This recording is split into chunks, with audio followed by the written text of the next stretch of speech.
তখন শীতকাল। কোনো এক ছুটির দুপুরে আমি নবনির্মিত দোতলার ঘরে শুয়ে পত্রপত্রিকার পাতা উল্টাচ্ছি। এমন সময় আমার এক বন্ধু তারক এসে বলল, এই দেখ, এটা দেখেছিস, আজকের কাগজে বেরিয়েছে। আমি চেয়ে দেখলাম, খবরের কাগজে সম্পত্তি বাড়ি জমি বিভাগের ছোট্ট একটি বাড়ির বিজ্ঞাপন। বিজ্ঞাপনের হেডিং হচ্ছে ভুতুরে বাড়ি।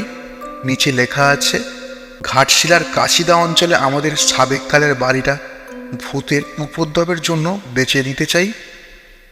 সম্পূর্ণ খালি বাড়ি, সামান্য আসবাবপত্র যা আছে তা সমেত বাড়িটার দাম 5,000 টাকা। সব জেনে শুনে যদি কেউ কিনতে চান নিচের ঠিকানায় যোগাযোগ করুন। আজ থেকে বছর 30 আগে যে সময়কার কথা বলছি, তখন 5,000 টাকার দাম ছিল অনেক। কাজেই 5,000 যখন বাড়িটা বিক্রি হচ্ছে, তখন নিশ্চয়ই বেশ বড় বাড়ি। আমি কাগজটা রেখে উঠে বললাম, বেশ অভিনব বিজ্ঞাপন তো। আর বাড়ির মালিক খুবই সৎ লোক মনে হচ্ছে, কেননা তিনি যখন সব কিছু জানিয়ে বাড়িটা বিক্রি করছেন, তখন তো নিশ্চয়ই কোনো জোর চুরির বুদ্ধি তার নেই। কিন্তু মুশকিল হচ্ছে, দেখে আমাদের লাভ কি? এত টাকা তো আমাদের নেই। তারক বলল, বাড়ি কেনার লোকের কি অভাব আছে রে? মোহনের জ্যাঠামশাই একবার ঘাটশিলায় বাড়ি কেনার ইচ্ছা প্রকাশ করেছিলেন।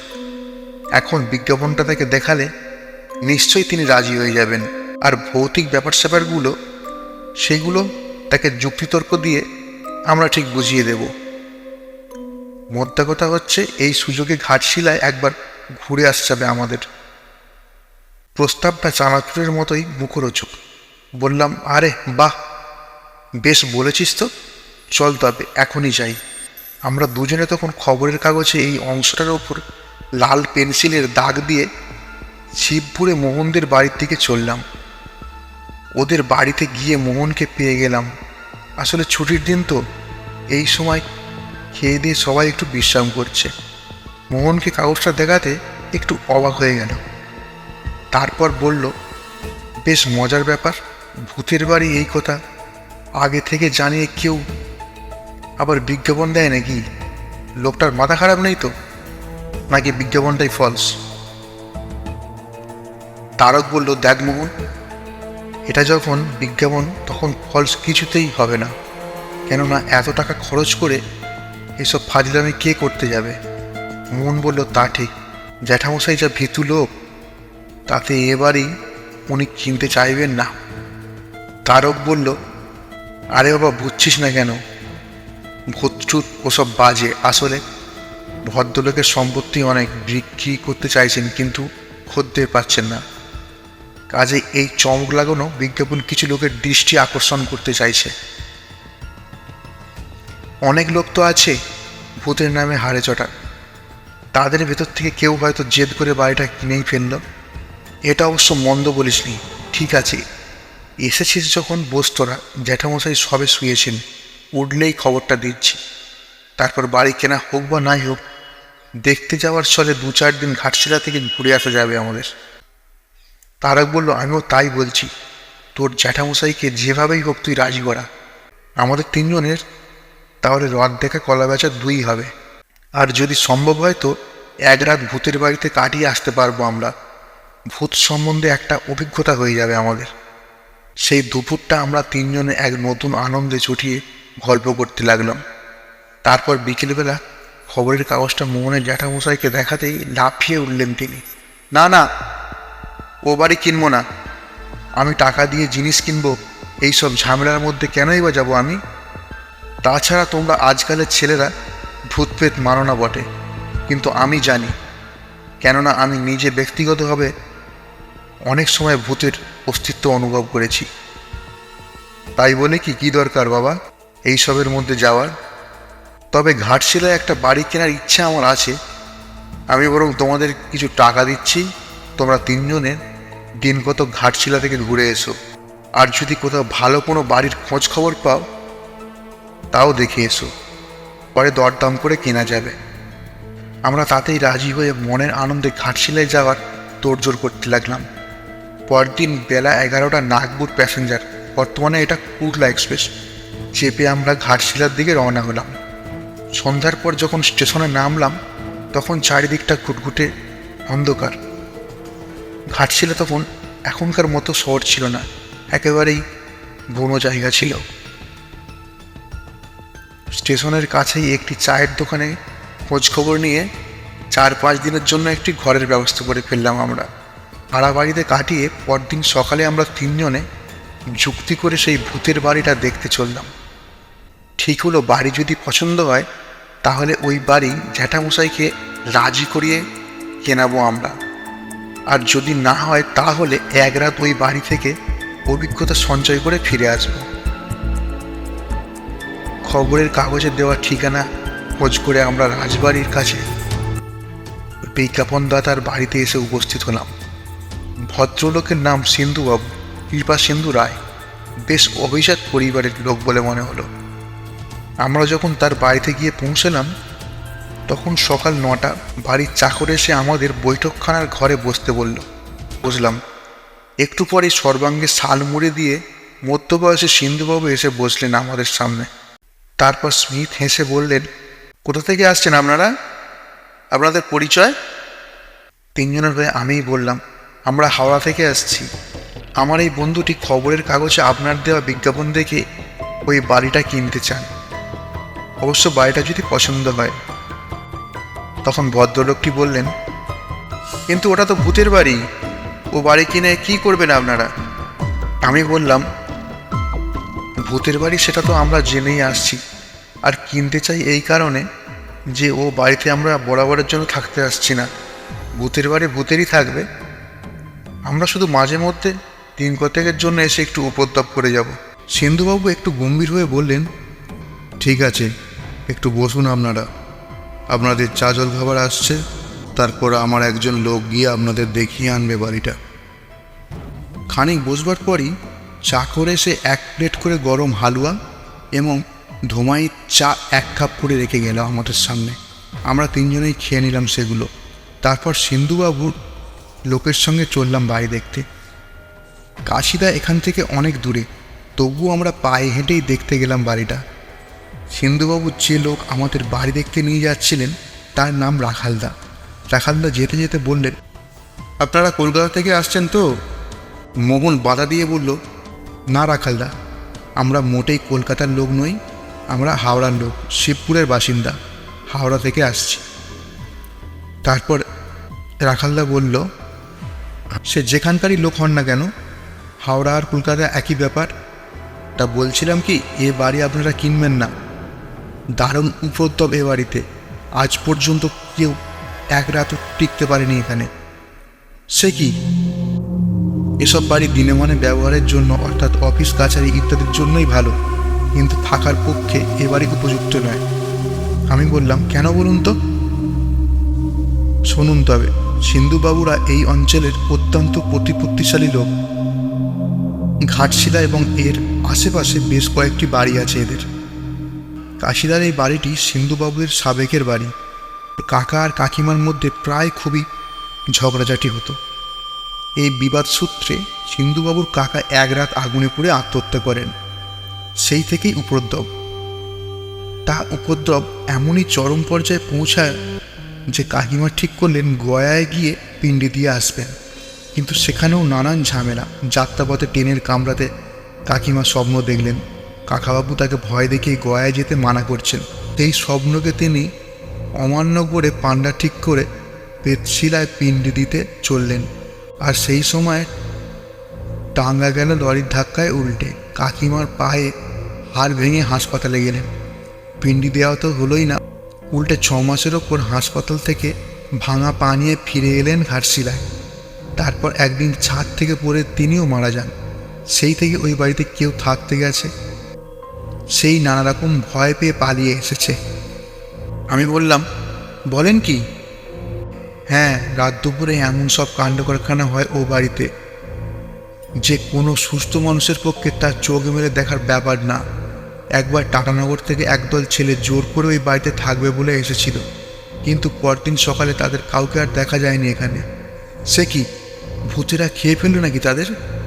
না, রাত শেষ হওয়ার আগেই তারা পালিয়ে বাঁচে এবং পরে টাটানগর থেকে চিঠি দিয়ে পালিয়ে আসার কারণ জানায়। কি কারণ তা বলতে পারবো না। তাই বলছিলাম কি দরকার ও বাড়িতে যাওয়ার? এর চেয়ে বাড়ি যদি সত্যিই কেনেন, আমি একটা বাড়ির সন্ধান দিতে পারি আপনাদের। মোহন বলল, বেশ তো, আগেই দেখি না এই বাড়িটা, তারপর যদি পছন্দ না হয় তখন আপনার বাড়িটাও দেখে আসব। এইভাবে কথা বলতে বলতে আমরা সেই বাড়ির কাছে এসে পৌঁছলাম। দূরে পাহাড়ের সারি, ছোট ছোট টিলা, ঘন শালবন, কি চমৎকার! তারই মধ্যে এক অপূর্ব প্রাকৃতিক পরিবেশ। একটি পাঁচিলের ঘেরা মস্ত দোতলার বাড়ি, বহুদিনের পুরানো, তবু আজও ব্যবহারযোগ্য। তালা খুলে আমরা ভেতরে ঢুকলাম। বহুদিন ঘরে ঝাঁট পড়েনি, বাগানটা অগাছায় ভরা। এই বাড়ির 5,000 টাকার দাম মানে জলের দাম, কেননা অনেক জায়গা, বড় বড় ঘর, ছোটোখাটো প্রাসাদ একটা। বাড়িটার রিপেয়ারিং কস্টই 5,000-এর বেশি। এর আশেপাশে অবশ্য কোনো বাড়ি নেই, যা আছে সবই দূরে। আমরা বাড়িতে এসে নিচে ওপর করে সব ঘরগুলো ঘুরে ফিরে দেখলাম। বসবাসের জন্যই হোক বা অবসর বিনোদনের জন্যই হোক, এর চেয়ে লোভনীয় বাড়ি সত্যি হতে পারে না। আমরা সবাই একমত হয়ে বললাম, রাখালদা, আপনি যাই বলুন না কেন, এবারই আমরা কিনবই। মোহন বলল, শুধু তাই নয়, আজ থেকে যে কদিন আমরা ঘাটশিলায় আছি সে কদিন এই বাড়িতেই থাকবো আমরা। রাখালদা একটু মনমরা হয়ে বললেন, যা আপনারা ভালো বোঝেন তাই করবেন, পরে যেন দোষ দেবেন না আমাদের। আর একটা কথা, এখানে আলোর কোনো কানেকশান নেই, দোকান থেকে একটা হ্যারিকেন অথবা লন্ঠন আনিয়ে নেবেন। এই বলে আমাদের হাতে চাবি দিয়ে চলে গেলেন রাখালদা। এরপর এক সময় আমরাও আমাদের সেই ভাড়া করা বাড়িতে গিয়ে মালপত্র যা ছিল নিয়ে চলে এলাম এখানে। তারপর সারাদিন ধরে এঘর ওঘর নিচের ওপর করতে লাগলাম। সম্পূর্ণ বাড়িটা আমাদের দখলে পেয়ে মনের ভাব এমনই হলো যেন বাড়িটা আমাদেরই হয়ে গেছে। ইতিমধ্যে আমাদের এ বাড়িতে আসতে দেখে কিছু কৌতূহলী মানুষ মুখে ঝুঁকি মারতে লাগলো এদিক সেদিক থেকে। আমরাও সবার জন্যই বাড়িটা আভারিত দাঁড় লাগলাম। সবাই যখন শুনলো আমরা এই বাড়িটা কিনতে চাই, তখন সবাই অবাক হয়ে গেল। সবাই এক বাক্যে বারণ করতে লাগলো এই বাড়িতে না থাকা, এই বাড়ি না কেনার জন্য। সবাই বলল, বাড়িটা সত্যি উপদ্রবের বাড়ি, না হলে কখনো এত কম দামে এত বড় একটা বাড়ি এখানে এতদিন খালি পড়ে থাকে কি করে? আমরা সব শুনলাম, শুনে বললাম, তবুও আমরা নিজেরা একবার পরখ করে দেখতে চাই। যদি সেই রকম খারাপ কিছু না ঘটে তাহলে এই বাড়িটা আমরা কিনছি।